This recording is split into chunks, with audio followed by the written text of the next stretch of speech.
Prince Harry and Meghan regarding their strip title. So there's a really good documentary on Netflix that came out a few years ago, and it really explained the details of this, because otherwise what we're getting is whatever is released in the news and the media. That of course is all controlled.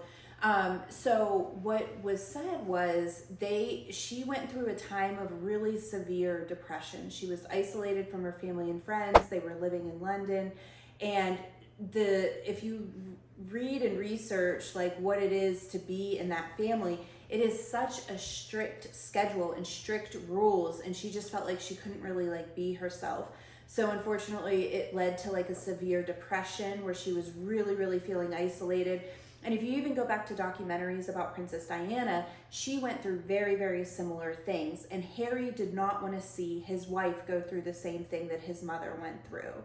So they decided as a family that they did not want to live in London and that they were then going to relocate.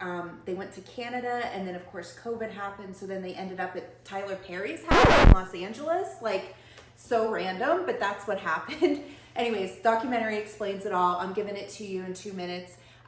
So what happened was they decided, like, in order to leave the family, they had to say, okay, we're no longer going to keep our titles, and they also no longer got money.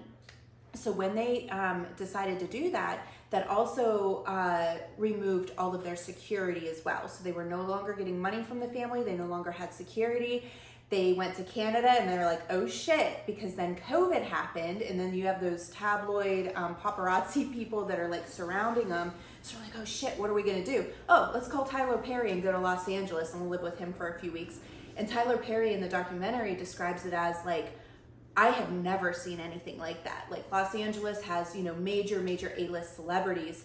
He said that people were like flying helicopters around his house all hours of the day. They actually had to build these structures with like these tarps to like just prevent the paparazzi from trying to get pictures of them. So he describes it on a whole other level, where they had to kind of like hide from the media. And so anyways, long story short, that's why they no longer have their titles, because it was a choice that they made to try to live like regular, normal lives.